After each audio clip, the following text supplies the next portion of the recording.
Mr. Jordan is recognized for his opening statement. Mr. Chairman, here we go. Here we go. Your first big hearing, your first announced witness, Michael Cohen.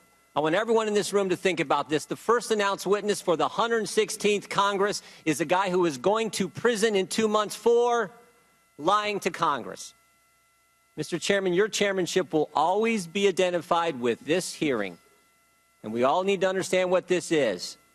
This is the Michael Cohen hearing presented by Lanny Davis. That's right. Lanny Davis choreographed the whole darn thing.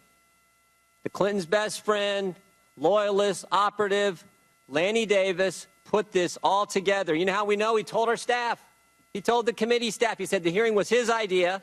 He selected this committee. He had to talk Michael Cohen into coming.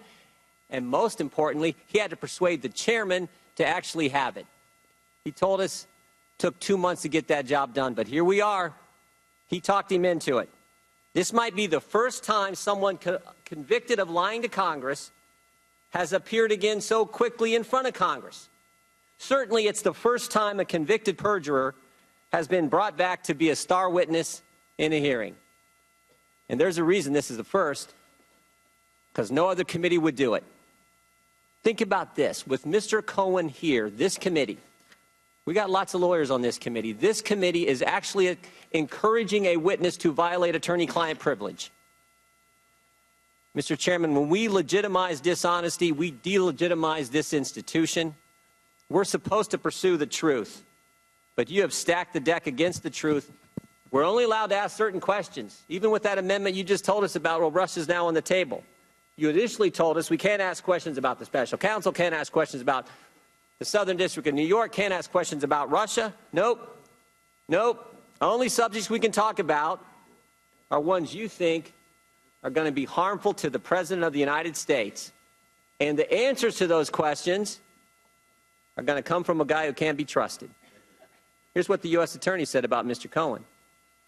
While Mr. Cohen enjoyed a privileged life, his desire for ever greater wealth and influence precipitated an extensive course of criminal conduct. Mr. Cohen committed four distinct federal crimes over a period of several years. He was motivated to do so by personal greed and repeatedly used his power and influence for deceptive ends. But the Democrats don't care. They don't care. They just want to use you, Mr. Cohen. You're their patsy today.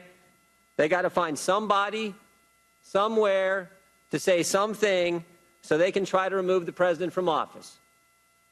Because Tom Steyer told him to. Tom Steyer, last week, organized a town hall. Guess where? Chairman Nadler's district in Manhattan. 2 nights ago, Tom Steyer organized a town hall. Guess where? Chairman Cummings' district in Baltimore. The best they can find to start this process, Michael Cohen. Fraudster, a cheat, convicted felon, and in 2 months a federal inmate. Well, actually, they didn't find him. Lanny Davis found him. I'll say one thing about the Democrats. They stick to the playbook. Remember how all this started.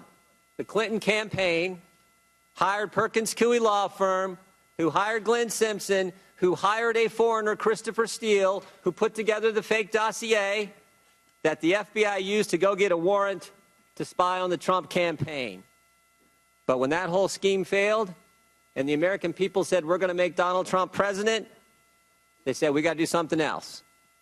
So now, Clinton loyalist, Clinton operative Lanny Davis has persuaded the chairman of the Oversight Committee to give a convicted felon a forum to tell stories and lie about the President of the United States so they can all start their impeachment process. Mr. Chairman, we are better than this. We are better than this. I yield back.